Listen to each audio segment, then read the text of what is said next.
gente, sejam muito bem-vindos a mais um podcast de novos começos. E eu tô muito empolgada para ver o que a gente vai conversar hoje. Então vamos ver quem é o nosso convidado?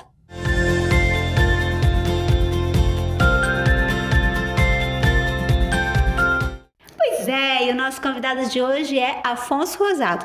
Seja muito bem-vindo. Prazer ter você aqui, viu? Obrigado mesmo. Talvez você não o conheça porque o nosso amado irmão viaja demais, não é isso? Eu viajo bastante. É uma semana aqui e outra em Belo Horizonte. Pois é, mas mesmo assim a gente teve tempo de conhecer um pouco a história dele e eu achei tão importante compartilhar ela com você e hoje a gente vai conhecer um pouquinho. Afonso, um dos nossos grandes objetivos aqui é contar um pouquinho de como foi seu começo com Jesus, né? Como é que foi o seu encontro com Jesus? Ou como que ele te encontrou? Como que você encontrou ele? Como é que foi isso? Então, eu não sei exatamente qual foi o momento exato, assim, que eu posso considerar como um encontro meu mesmo com Deus, assim.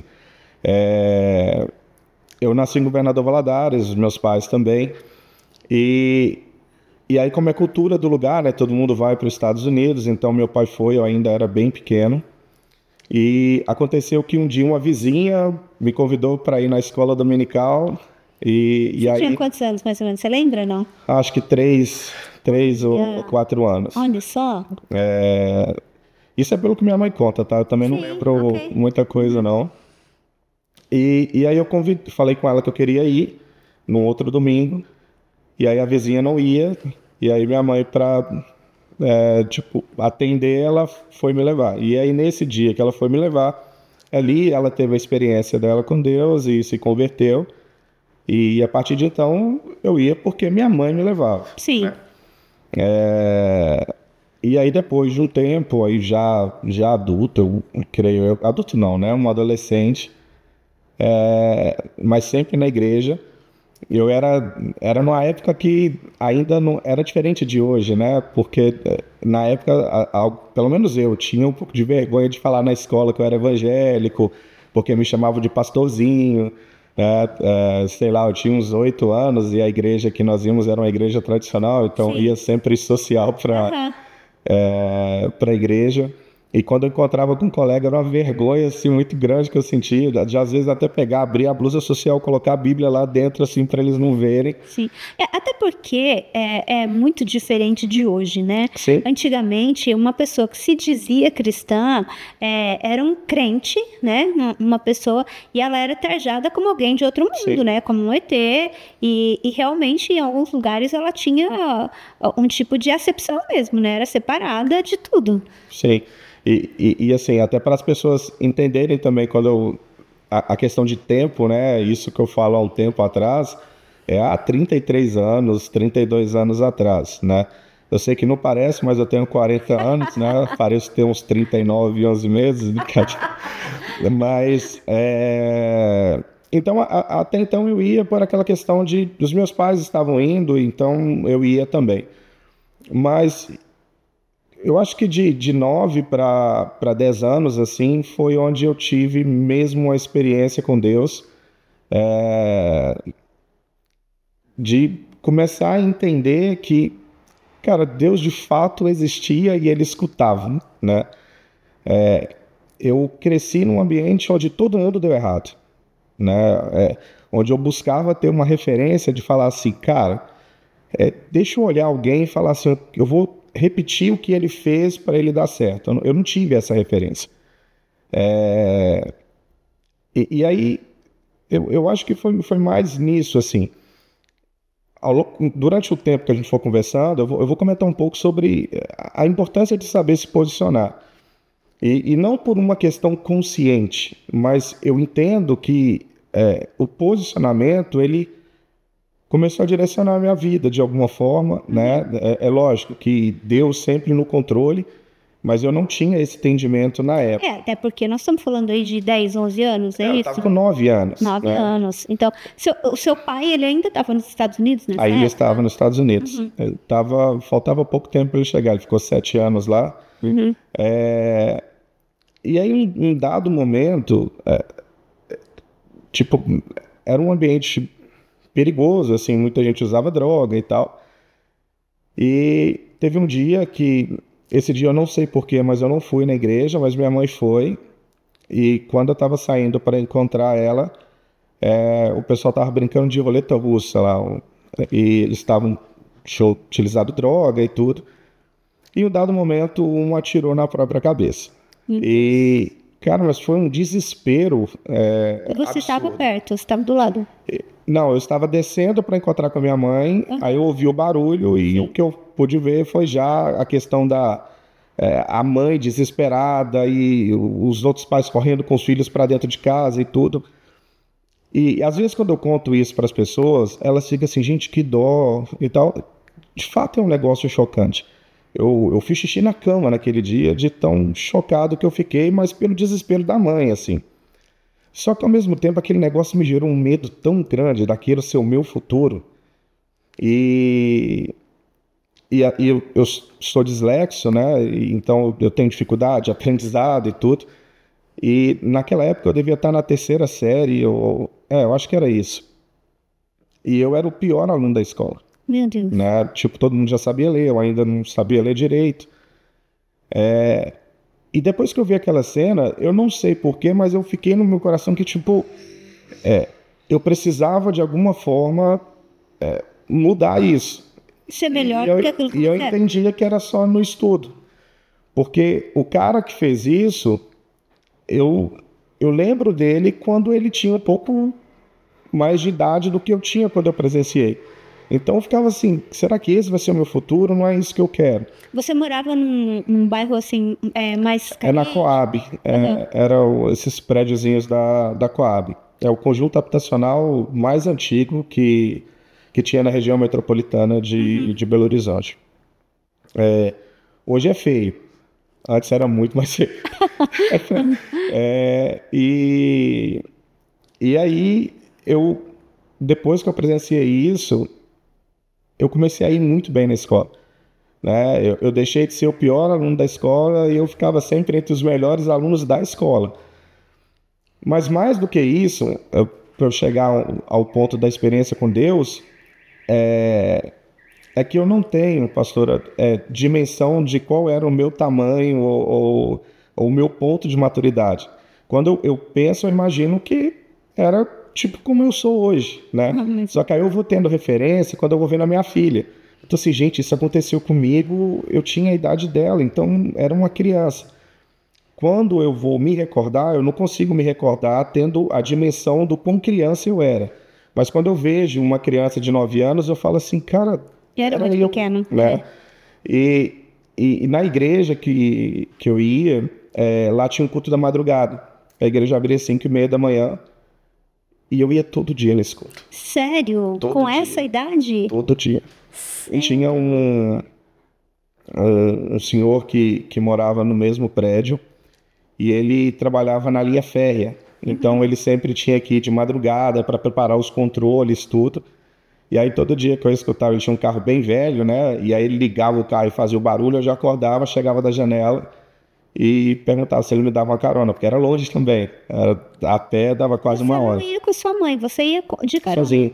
Nossa, sozinho. que coisa. Não E até porque eu acho que se minha mãe soubesse, ela não deixaria. deixaria eu ir.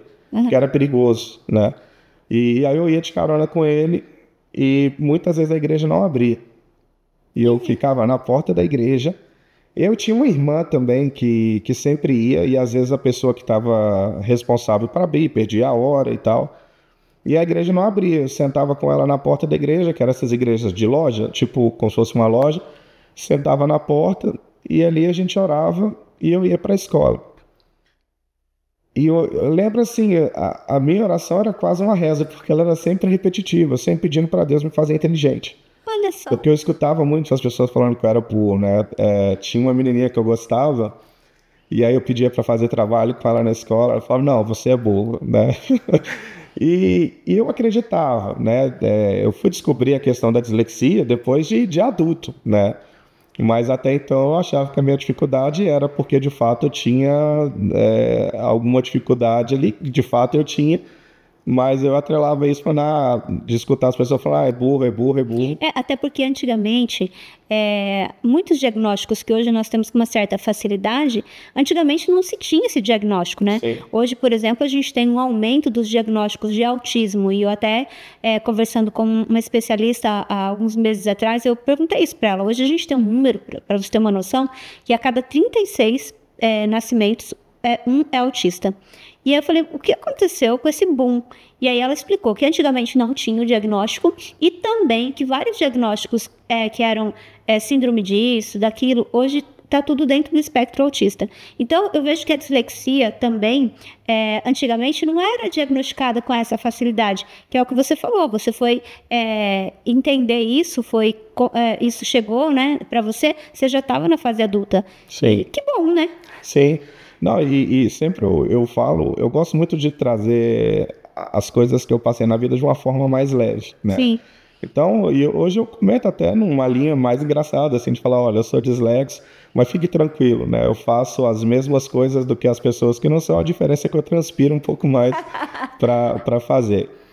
Mas, depois que eu comecei a ir nesses cultos da madrugada e ver que, de fato, as coisas estavam acontecendo na minha vida, porque eu não deixei de ser dislexo da 3ª série para a 4ª série, eu continuei sendo, né? Então, alguma coisa gerou um start ali, e eu comecei já a compreender que talvez o diferencial da minha vida, mais do que o estudo, era viver na dependência de Deus, né? Uau. Cara, e isso é tão incrível, porque assim, ó, muitas pessoas, nem na fase adulta, entendem isso. Eu, olhando, né, para sua história, eu vejo, na verdade, o próprio Deus atraindo você. Então, a resposta, né, de um pai para uma criança que está ali em busca de algo. Assim, quantas crianças nós temos? Eu converso com bastante gente, mas quantas crianças nós temos que aos 9 anos de idade querem acordar às 5:30 da manhã para orar? Isso só o Espírito Santo pode fazer. Sim. Não é algo natural, não é algo natural. Embora eu acredito, né, como você mesmo colocou, essa questão, você podia ter levado essa história para um outro lado, né? Sim. E ficado marcado para o resto da vida, podia ter ficado deprimido, e seu pai longe, tanta coisa, ter uma crise de ansiedade, mas não, você falou, não é isso que eu quero viver. E eu penso que o Senhor, quando ele gera isso, né, no seu coração, ele começa um sistema de te empurrar para o que ele tinha para a sua vida, e também um sistema de proteção, né? Para te proteger desse ambiente e de tudo aquilo que isso poderia gerar.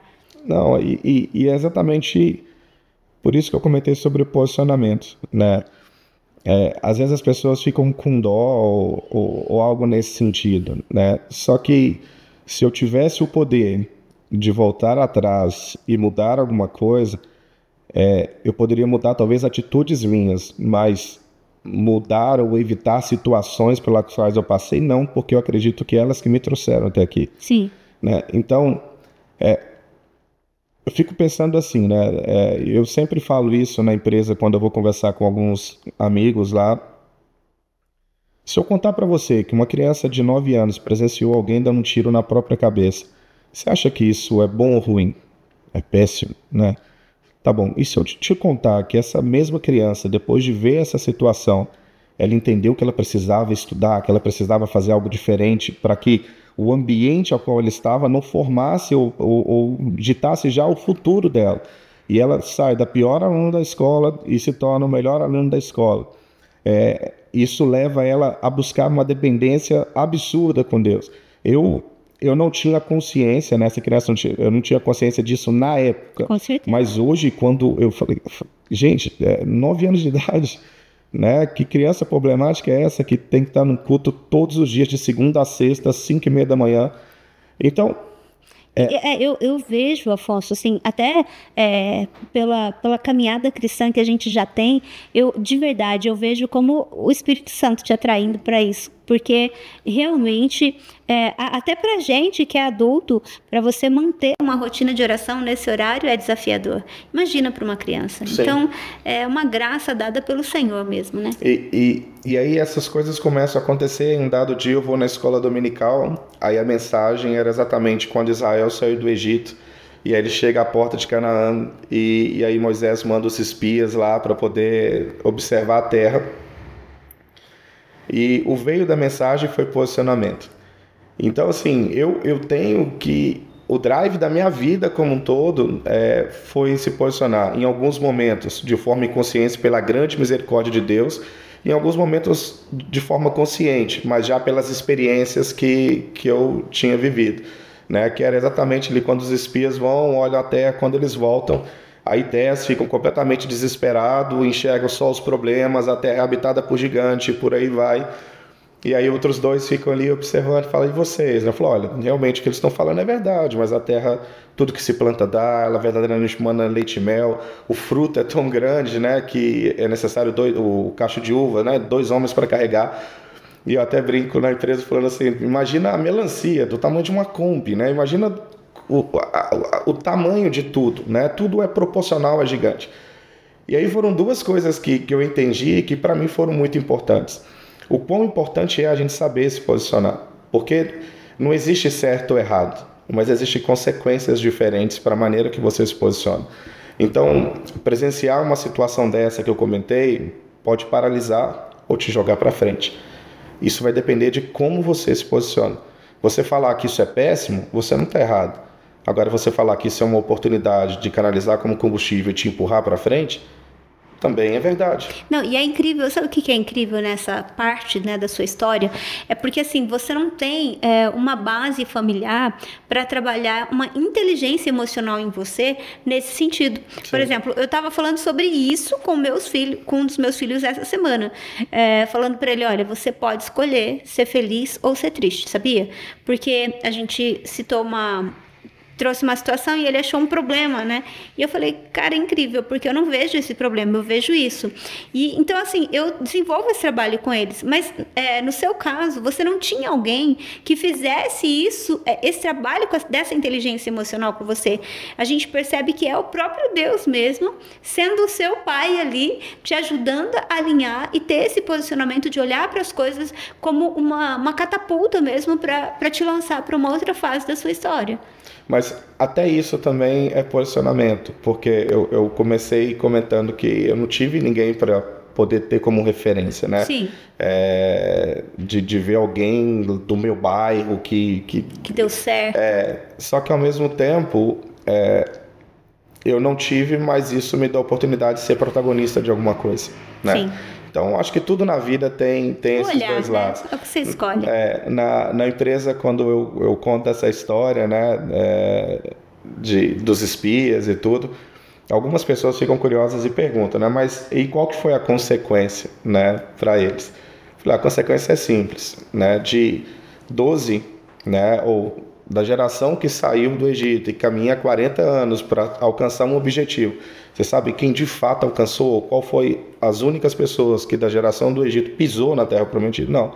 Exatamente os 2 que se posicionaram olhando aquilo que eram os pontos positivos, né? A gente se frustra fácil na vida porque a gente quer achar que as coisas deveriam acontecer de forma mais fácil. Você já viu a quantidade de pessoas que são enganadas em busca de uma promessa de dinheiro fácil? Isso não existe, né? E o grande ponto é, a nossa natureza por si só, ela sempre nos impulsiona a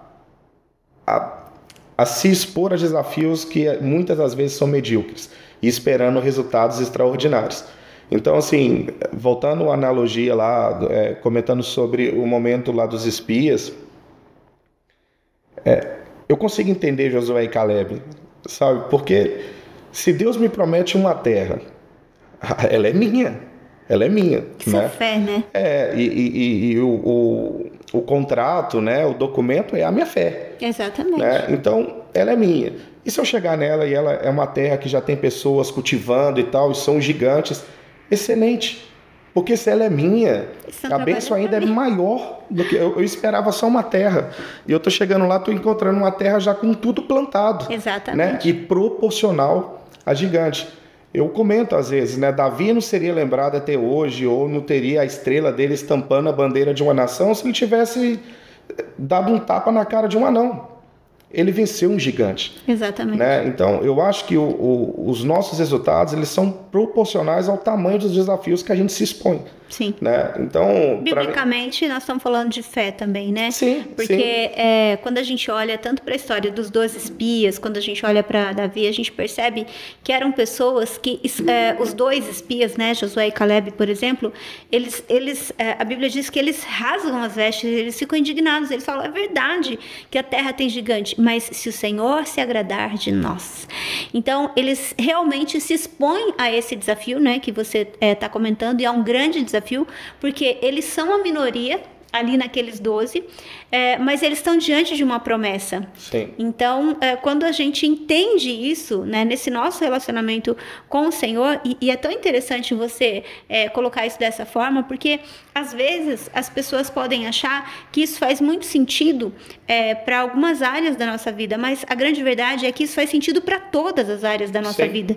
Né? Então, assim, quando você usa isso dentro de um aspecto profissional, onde você vai dizer exatamente isso para a pessoa, né, dessa questão dela se expor a desafios grandes, isso pode ser no aspecto profissional, mas isso vai ser em todas as áreas da nossa vida. Nós podemos crer que o nosso Deus, ele tem nos chamado para uma terra maravilhosa, para uma outra qualidade de vida. Nós não precisamos estar à mercê daquilo que está ao nosso redor, e nós podemos escolher viver uma outra esfera, né? Exato, E assim, não parou só nisso, né? Tipo, aí à medida daí isso que eu ia perguntar. E aí, tá bom, você começou, se tornou o melhor aluno da escola, e como é que foi, então, essa construção da sua vida a partir daí?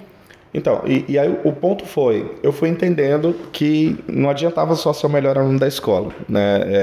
Eu comecei a ver o caminho pelo estudo, né? O que isso, onde isso poderia me levar.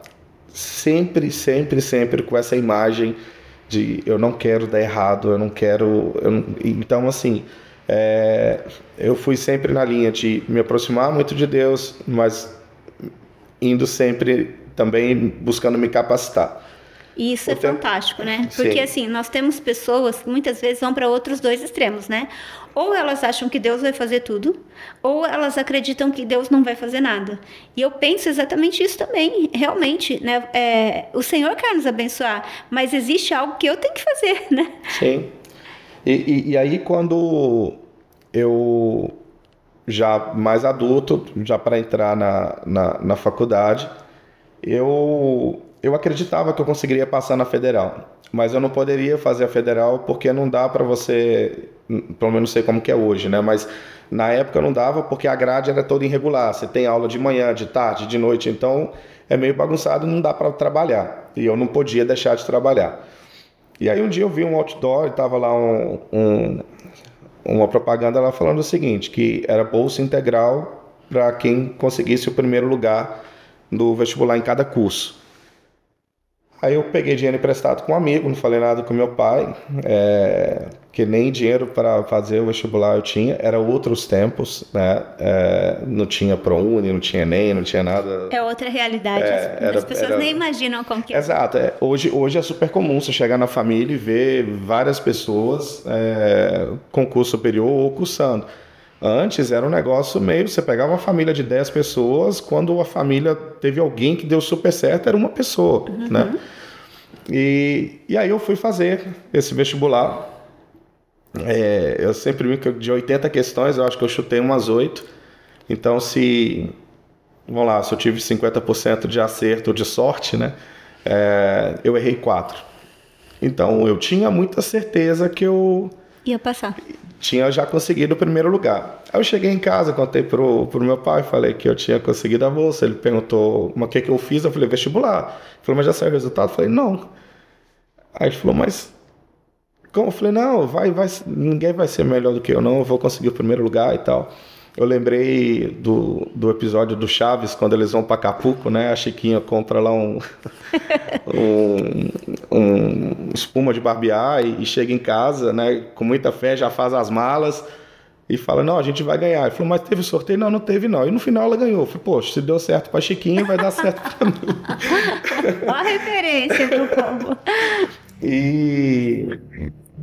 E aí, na época ainda era internet discada, né? Então eu estava lá tentando achar o resultado e demorava muito para carregar.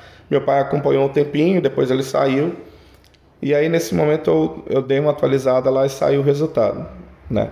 Na empresa, quando eu conto essa história, né? E eu pergunto, que posição vocês acham que eu fiquei, né? E aí, tem gente que fala assim, 20º. Falei, gente, vocês entenderam que eu só errei 4 questões. Aí eles, 15º. Aí então fala, último, né? Poucos falam primeiro, né? Mas eu não fiquei em primeiro. Eu fiquei em terceiro e eu fiquei desesperado, assim, na hora que veio o resultado do terceiro. E aí meu pai chega, pergunta se tinha saído e eu falei para ele que não, que deu um problema e só ia sair na semana seguinte. Eu vou tentar falar o porquê, mas pode ser que eu chore um pouco. Algumas pessoas me perguntam assim, por que você mentiu pro seu pai? E... Desculpa. Ó, Eu saladinha. menti porque eu não queria ver a frustração no olhar do meu pai de saber que eu estava fazendo algo nobre, que é querer estudar, e que ele não ia ter condição de me ajudar. E meu pai é um cara muito bom, assim.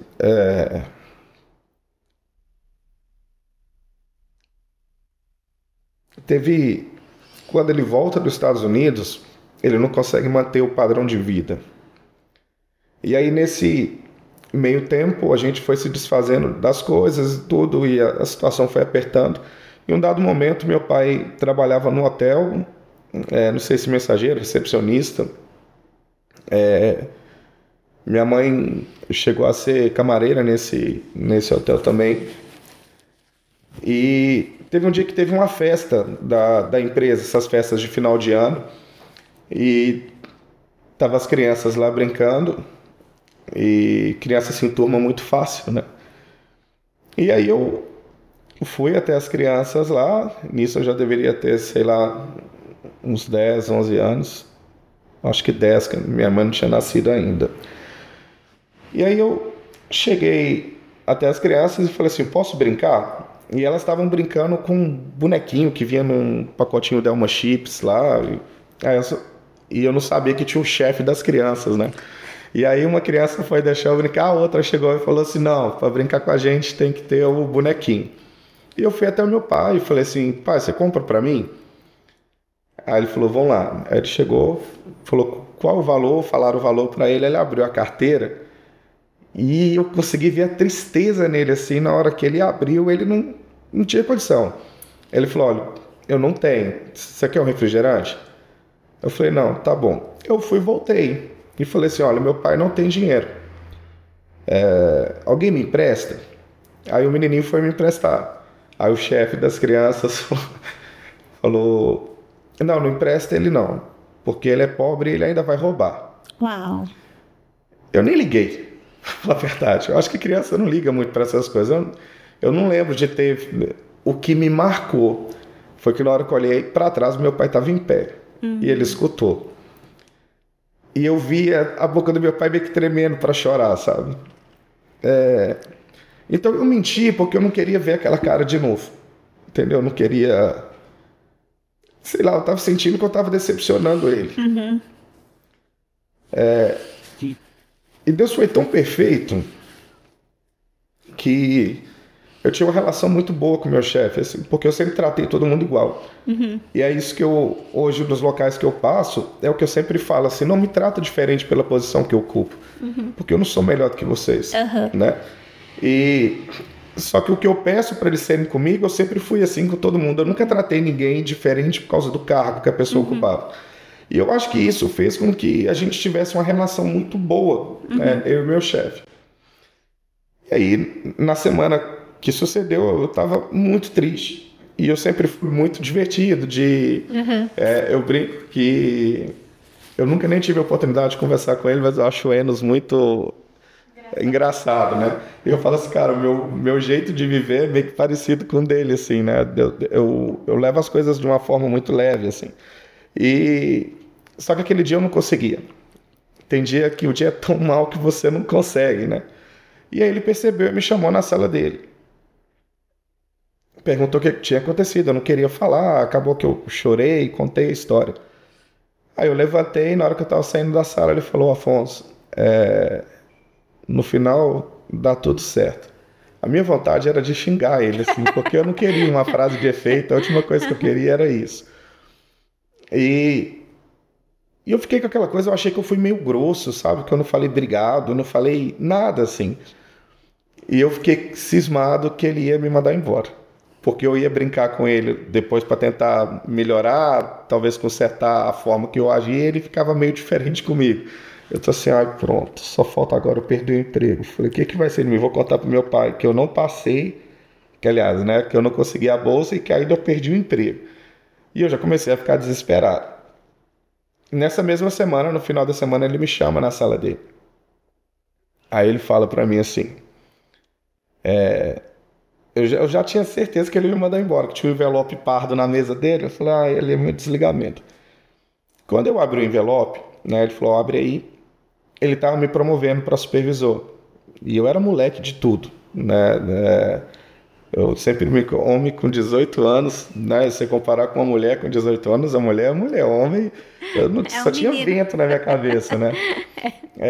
Mas ele estava me promovendo e ele me perguntou se daria para eu poder pagar o vestibular. A faculdade que eu fiz é uma das universidades mais caras que tem em Belo Horizonte. E eu só tentei lá por causa da bolsa, não foi porque, igual minha mãe falou, você é metido a besta e tal. Não foi por isso, né? Foi porque lá dava bolsa.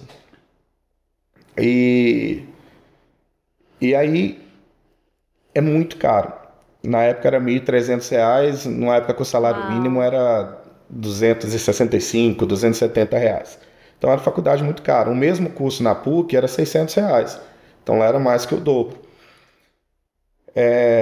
Então, assim, a última coisa que passava na minha cabeça era eu conseguir fazer a faculdade lá, pagando. E eu falei, olha, não dá, porque basicamente era o salário que eu ia ganhar, então não tem condição. Ele falou, não, imaginei, eu tenho outro envelope para você. Aí quando ele entregou, eu já fui abrir, ele falou, não, você vai abrir esse em casa. Aí já me deu aquela dor de barriga, eu já correndo pro banheiro e segurando a ansiedade, né? E quando chego em casa... 18 anos, né? Ansioso. Né, aí eu abro... e eu abro o envelope, ele pagou o primeiro semestre para mim, do bolso dele.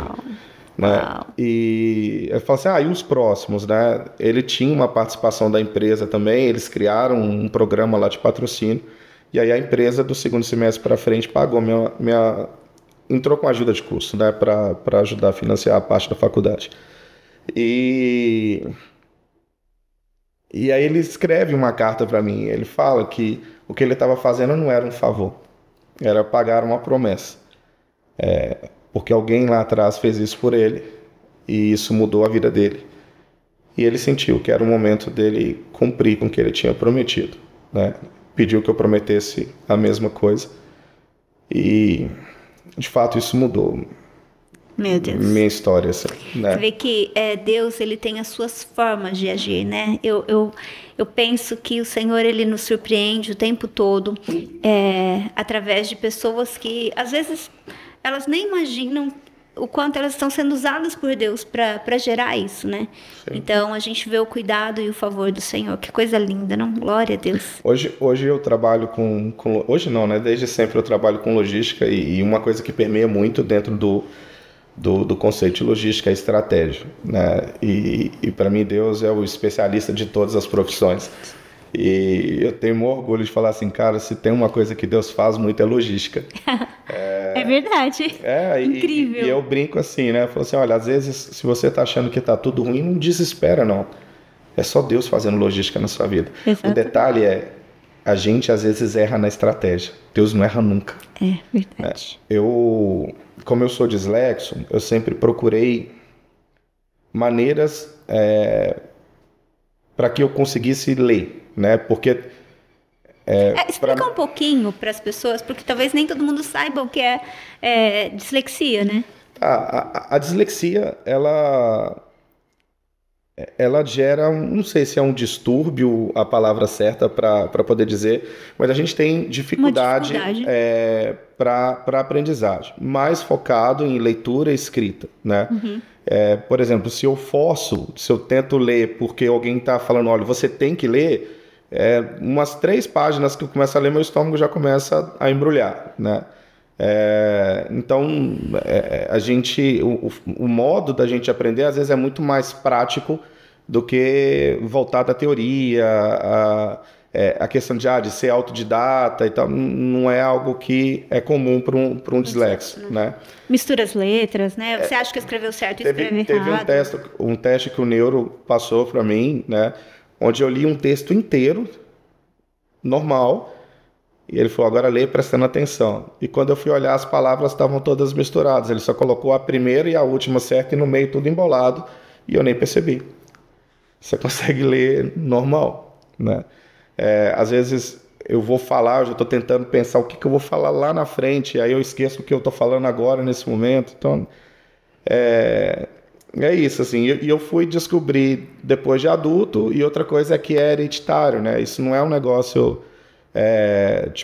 não é que você vai... Se o seu pai ou sua mãe não for, você não vai nascer com dislexia, né? E aí eu lembro das cartas que o meu pai escrevia para minha mãe quando estava nos Estados Unidos. A minha mãe sempre tenta defender ele, né? E falar, não, mas é porque ele ficou muito tempo no Estado. Eu falei, mãe, já faz 30 anos que o meu pai está no Brasil e até hoje ele escreve errado. Mas, de fato, dificilmente, eu não sei nem se existe alguém que é diagnosticado, né, que tem lá o resultado lá que tem dislexia e que gosta de ler, né? Então eu procuro criar algumas formas para que pelo menos a Bíblia eu leia, né? Porque eu entendo que a Bíblia é o manual da vida e, cara, não dá para você se dizer cristão e falar que você não lê a Bíblia, né? Com certeza. Então o que eu fazia? Eu lia, só que com Atlas, né, na época não tinha Google, ou hoje com Google, sempre procurando entender questões, tipo, culturais e tal, porque é coisas que me atraem, né? E aí uma das coisas que eu me peguei uma vez olhando para entender que Deus, de fato, ele faz logística, né? A estratégia dele é perfeita. Até Israel mesmo, quando o povo saiu, né, do Egito para a Terra Prometida, eles caminham 40 anos, mas praticamente 40 anos andando em círculo, né? Eu sei que tem um aspecto profético para isso, mas tirando um pouco disso, a gente às vezes fica muito na linha de eu estou pedindo algo para Deus e Deus não me responde. E às vezes Deus não te responde porque você não sabe o que é melhor para você. Com certeza. E uma coisa interessante é assim, o povo, que se você for pegar em linha reta, sei lá, dá 40 dias de caminhada, né? Não precisava ser 40 anos. Mas o povo que estava no Egito era escravo. Você já viu escravo lutar? E quem era o povo que estava em Canaã? Em 40 dias, alguém aprenderia alguma coisa? Agora, em 40 anos, o povo travava pequenas batalhas, nasciam novas pessoas, aí travavam umas batalhas, morria gente, nascia gente, morria gente, nascia gente. O tempo todo, morriam escravos, nasciam guerreiros. Morriam escravos e nasciam guerreiros. Nesses 40 anos, não chega lá na porta um bando de escravos, né? Já eram pessoas acostumadas com a luta. Sim. Né? Então, eu sei que tem um aspecto profético nisso, mas dentro eu tenho de um ponto de vista certeza prático, que se a gente pudesse se teletransportar para aquele momento e perguntar, você prefere caminhar 40 anos ou 40 dias? Todo mundo ia optar 40 dias. Todo mundo ia querer o caminho mais curto. Só que o caminho mais curto ia levar todo mundo à morte. Do ponto de vista humano, né? Porque, na verdade, o Senhor poderia destruir esse povo pela fé, e eles acabaram também não crendo nisso, né? Sim. Mas voltando um pouquinho aí até para a sua história, falando disso, eu vejo que quando você resolve fazer esse vestibular, mesmo não tendo condições para pagar e crendo que você ia passar praticamente em primeiro, porque é algo extremamente ousado, né? É arriscadíssimo aquilo que você intenciona fazer. E eu penso que quando a gente dá um passo de fé, o Senhor, ele se move. Sim. Ele se move, porque mesmo que você não... Olha que coisa incrível. Mesmo você não conseguindo o que você esperava, o Senhor, com a sua tristeza, né? Porque foi a sua tristeza que moveu, fez com que alguém se interessasse em saber o que estava acontecendo, a sua frustração, o Senhor moveu para que aquilo que você estava buscando se tornasse realidade. Sim. Então, assim, realmente o Senhor, ele não só é especialista em logística, mas ele é o melhor estrategista, ele é o Deus do sobrenatural, e ele faz coisas incríveis na nossa vida, né? E aí, deve ter sido um desafio fazer essa faculdade, que não só é uma questão financeira, mas provavelmente o nível da faculdade também deveria ser desafiador, em especial com as dificuldades que você tinha, né?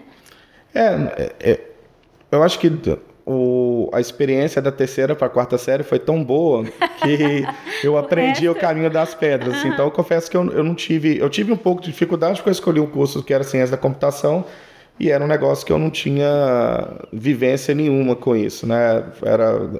Era a primeira turma que estava tendo nessa universidade. O curso tinha acabado de surgir, só que ele era composto por alunos que vieram do segundo grau técnico, então já entendia de linguagem de programação.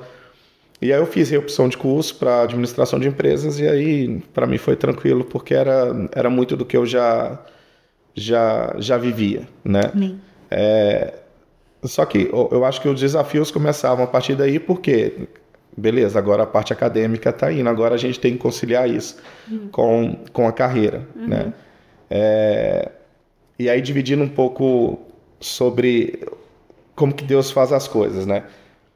Eu escutava muito, eu acho que até hoje nas universidades, quando eles vão falar se você está fazendo administração, contabilidade, algum curso para essa área, logística, comércio exterior, quando vai falar sobre varejo, sempre o Walmart é a referência.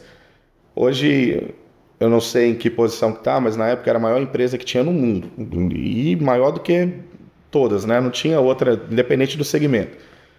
Só que no Brasil ainda era fraco o nome, né? Principalmente em Belo Horizonte, assim, tinha uma loja do Walmart só. Então eu não tinha dimensão do tamanho que era essa empresa, mas eu falava assim, cara, eu quero trabalhar na maior empresa do mundo.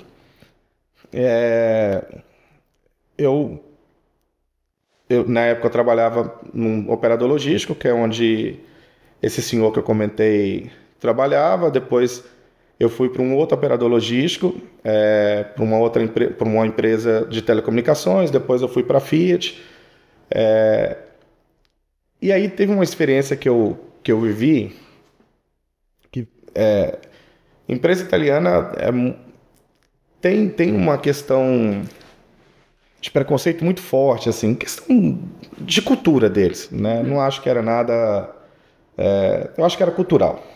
E isso há muito tempo, tá? E aí teve uma reunião que eles me chamaram de preto arrogante e na hora que eu estava saindo me chamaram de macaco. Uau. Na época, se eu fosse falar assim sobre questão de ser negro e tal, eu nem falaria assim, não sou negro, sou pardo, sei lá. Só que isso depende dos olhos de quem vê, assim. E a grande verdade é que pra mim, pessoalmente, não tô nem aí pra esse negócio. Nenhuma, né? Mas o que pegou pra mim foi um conselho que um diretor falou pra mim dentro do carro, depois que aconteceu isso. Falou, você tem dois caminhos. Você pode gastar um dinheiro que talvez você nem tenha, você vai perder. Eles vão vir contra você com tudo, e se bobear, acabam até com a sua carreira. Ou você pode canalizar isso como combustível e atropelar eles, no sentido figurado. Graças a Deus eu fui pelo segundo caminho, né? E esse cara me ajudou muito. Olha só. Porque, e isso é um negócio que eu falo muito lá na empresa, né, com os meus amigos. Cara, na vida a gente não vai ter pessoas que vão estar 100% do tempo dispostas a nos ajudar. E muitas vezes pessoas que a gente ama e que nos amam vão falar coisas que vão nos desanimar. Agora, se isso vai paralisar a gente ou não, é posicionamento. Uma escolha nossa, né? Não dá pra gente... A gente tem a mania de sempre culpar o diabo, Deus, o outro, pessoas, né? Mas nunca é a gente. E aí eu fiquei refletindo depois, na época eu não tinha essa consciência depois, falei assim, cara, qual foi a intenção desse italiano? foi me prejudicar. Ele me prejudicou? Não. Ele me ajudou? Ajudou. Mesmo sem ele querer, Sim. ele me ajudou, né? Então, por isso que eu falo que eu não mudaria nada que eu passei, Sim. porque, cara, eu aprendi tanto com as situações, por mais que fossem difíceis no momento e tudo, mas o tempo foi trazendo resposta para tudo. E eu falei, cara, foi importante eu ter passado por isso. Criou. Para eu ser quem eu sou hoje. Exatamente, foi uma base para sua estrutura, né? E eu penso, isso que você chama de posicionamento, né? Para mim isso também é muito forte. Eu chamo isso de escolha. Então, se você sempre vai ter dois caminhos, em qualquer circunstância, você pode olhar para aquilo e você pode permitir que aquilo te mate, te paralise, ou você pode olhar isso de uma outra forma. Quando você escolhe permitir que aquilo entre dentro de você, como eu falo que até o veneno, né, de uma cobra, ele só vai fazer efeito se ele entrar dentro de você. Então, assim, nessas circunstâncias, nós podemos escolher se vai entrar ou não. Claro que é um trabalho de inteligência emocional, sem dúvida nenhuma, é uma escolha que nós podemos fazer, mas certamente, quando nós temos esse pensamento, e é por isso que é tão importante, quando você fala, né, sobre a leitura da palavra de Deus, eu penso que toda a sua história, ela vai gerando essa estrutura, né, de uma pessoa que sabe quem é, de uma pessoa que vai entendendo o que Deus pode fazer e escolhe crer nisso. E eu acho que é isso que a gente precisa fazer. Quando a palavra de Deus, ela não é uma quantidade, né, uma série de historinhas ali bonitinhas para a gente ler para as crianças. Não, ela é a palavra de Deus, é o manual da vida, como você mesmo citou.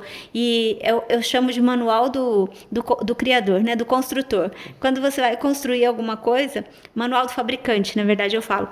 O fabricante, tudo que você compra tem um manual. A gente muitas vezes não lê o manual, a gente descarta o manual e vai direto ali. Só que às vezes dá um problema porque a gente não lê o manual. Então, o Senhor, Ele nos conhece.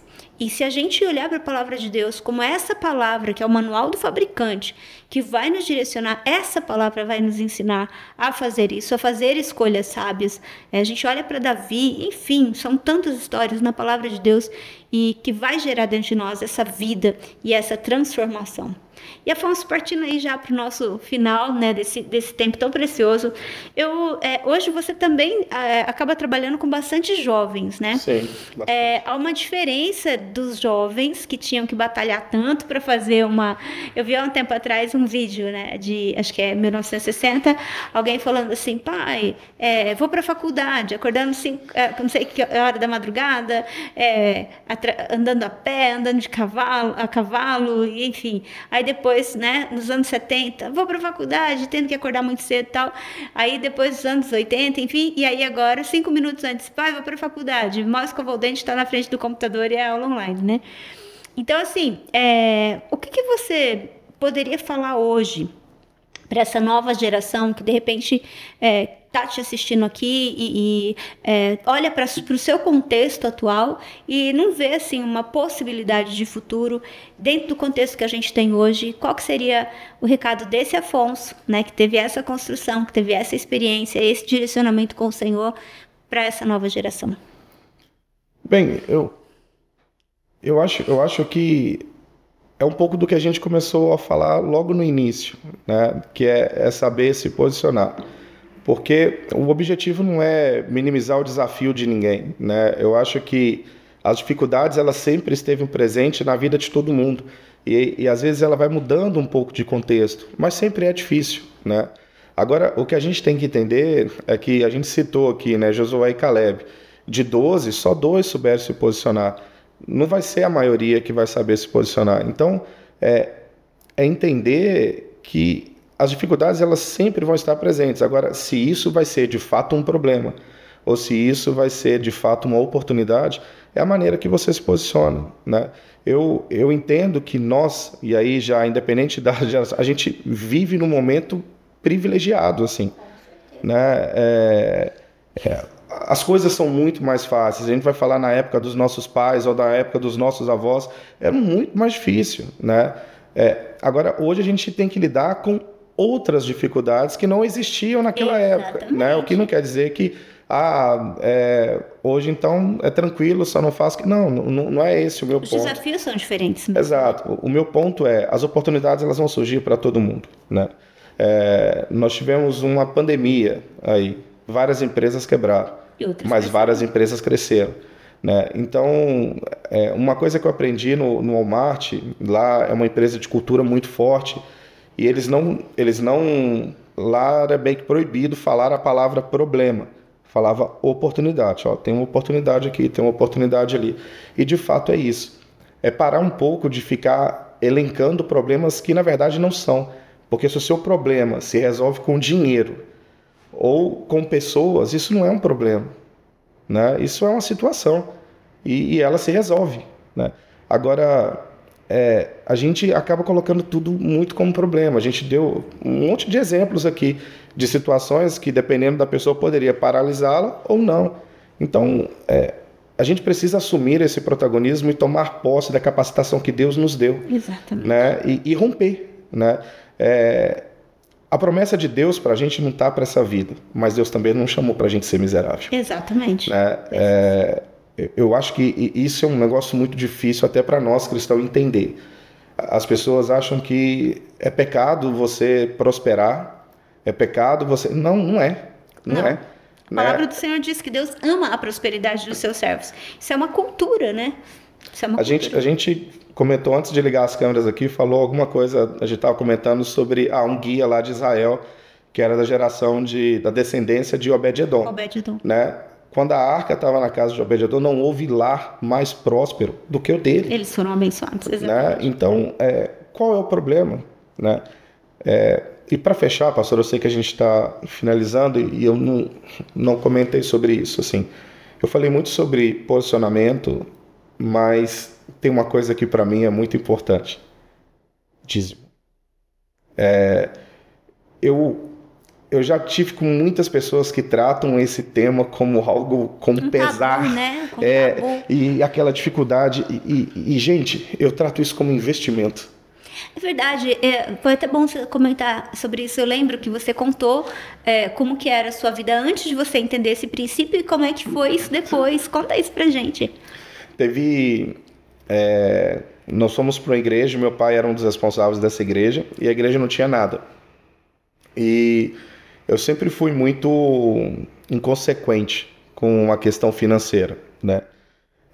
Então, sempre em cheque especial e tudo muito difícil. Tudo desorganizado. Exato. E aí, num dado momento, mas eu dava o dízimo, mas naquela coisa assim, se eu não entregar o dízimo, eu vou perder minha função na igreja, coisas nesse sentido.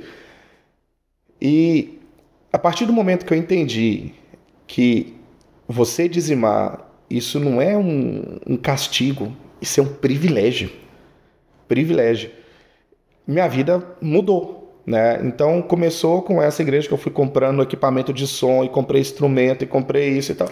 Gente, ele é músico, eu esqueci de falar, a gente foi falando da vida profissional, enfim.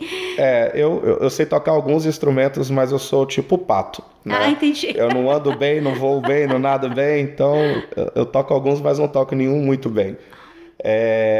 Mas estava envolvido com a música. Sim. E queria que as coisas tivessem que tivesse uma estrutura boa. Sim, e não foi só música, né? As cadeiras da igreja e tal. E eu fui comprando. E nunca que o dinheiro acabava. Aí quando eu fui olhar aquele dia, pela primeira vez eu fechei o mês sem entrar no cheque especial. Eu tô assim, gente. E aí eu comecei a ver que esse negócio fazia sentido, né? Então, cara, não tem investimento melhor, né? Eu contei uma história para a pastora de uma igreja que eu fui, e aí eu perguntei para o pastor, o que você gostaria de fazer aqui na igreja? Ele falou, gostaria de fazer a cobertura do teto. Eu achei que era um negócio mais barato. Quando eu fui ver, deu R$12 mil para fazer. Eu falei, tá bom. Eu falei, divide, né? Passei o cartão e deu 6 vezes de R$2 mil. Isso foi na terça-feira à noite. Na quarta-feira de manhã, eu chego na empresa.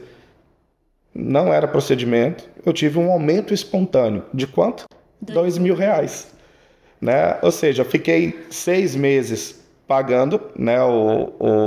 Só que os 6 meses passaram e os R$2 mil continuaram caindo na minha conta. Tem investimento melhor do que esse? Afonso, às vezes é tão difícil pra gente tentar explicar isso para as pessoas, mas eu oro, né? Minha oração é para que as pessoas realmente entendam. Esse é um princípio que eu trago também para minha vida. Eu não falo sobre dízimo porque eu sou pastora. Desde que eu me converti, eu entendi esse princípio, e uma frase que Deus marcou no meu coração é: ninguém vence a Deus no dar. Quando a gente se move financeiramente para ser um dizimista, para ser um ofertante, para ser a pessoa que vai estruturar a casa do Senhor, é incrível o que Deus faz na vida da gente. Sim. E é isso que você está falando. E não é uma barganha, sabe? Não de coração, assim, Até porque Deus conhece o nosso coração, né? Eu comecei a entender que eu fui uma pessoa muito ajudada, mas de coração, ajudar é muito mais gostoso do que ser ajudado.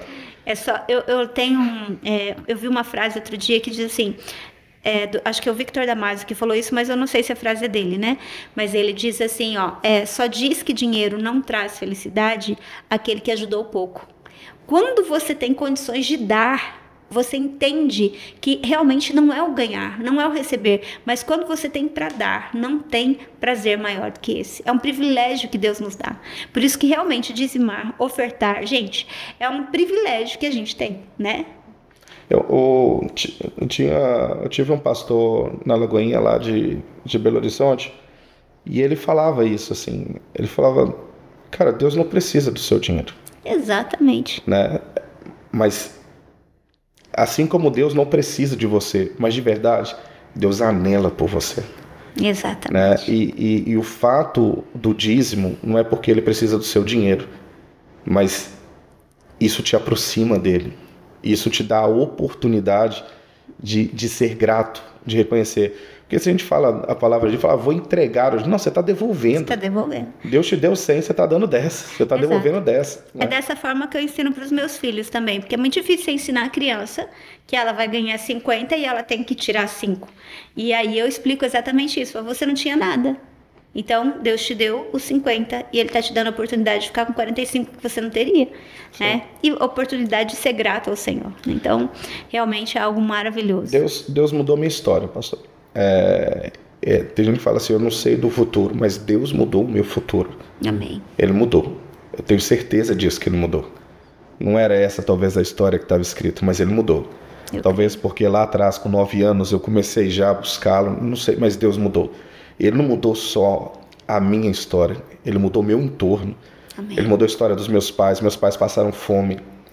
Eu nunca passei fome, mas eu passei muita vontade. Né? Na faculdade, de não ter o que comer, e eu ir para trás dos trailers para ficar sentindo o cheiro da fumaça, para tentar me convencer que eu estava já satisfeito. Né? E então, assim, hoje eu estou numa posição em uma empresa, uma multinacional gigantesca, uma posição que talvez alguém pode olhar e falar, grandes coisas. Cara, eu sei de onde eu vim. E a gratidão. E eu sou muito grato. Porque quando eu olho para o lado, eu vejo os meus pares na empresa, todos eles são muito melhores do que eu. Mas muito melhores. Né? Fala 6 idiomas, estudaram em Stanford. E, cara, assim, mas assim, são inteligentíssimos, são pessoas, gente boa. E eu fico olhando e falo assim, cara, eu me sinto até um estranho. Tem que tomar cuidado para não ter muito da síndrome do impostor, né? Sim. Mas, de fato, são pessoas muito boas. E eu olho aquilo, eu acho que eu deveria estar assim ali, mas eu reconheço que nada é por mérito e sim pela misericórdia de Deus, sabe? Amém. Então, glória a Deus. Eu acho que, resumindo, é isso, né? Para essa geração mais nova, cara, aprenda a se posicionar, entenda que problema, dificuldade, todo mundo passa, e isso sempre existiu desde que o mundo é mundo. Agora, o que vai ser o diferencial é como que você se posiciona frente a isso. Eu já ouvi pessoas que eu amo muito de falar assim, olha, isso não é para você, por exemplo, da minha mãe, né? E não é porque ela foi de maldade, né? Nada, foi o que ela recebeu a vida inteira dela, sim, né? E aí tem gente que fala, mas a minha mãe falou, cara, você pode parar e ficar se lamentando, ou canalize isso como combustível e avance, né? Deus nos chamou para avançar. Exatamente. Ele nos capacitou para avançar. A questão é que poucas pessoas utilizam o potencial que Deus de fato nos deu. Né? Então, talvez é isso, né? Entender que dinheiro, ele existe para nos servir. e não o contrário, né? A gente vê muitas pessoas hoje que são escravas do dinheiro. É, eu E eu falo isso assim do fundo do coração, assim. Não é para parecer bonito nem nada, é porque eu vi na minha vida o resultado disso. E quando as coisas são muito boas para a gente quer que as pessoas entendam isso também. Então entenda isso, né? Pegue isso para você, assim. Dízimo é um privilégio. Se você já foi ajudado na sua vida, é só você parar um pouco, refletir e pensar qual posição é melhor, ajudar ou ser ajudado. Sem dúvida nenhuma. É isso. Amém. Glória a Deus, Afonso. Muito obrigada por você vir compartilhar um pouco da sua história, né? Obrigada, Débora, também, né? Uma preciosa, sua esposa, aquela princesinha lá também. Deus abençoe muito sua casa, sua Amém. família. Obrigada. E eu espero de verdade que isso tenha edificado seu coração e inspirado você a continuar crendo nesse Deus de milagres, desse Deus especialista em logística. Olha aí, gente. Que Deus te abençoe e eu aguardo você no nosso próximo episódio de Novos Começos.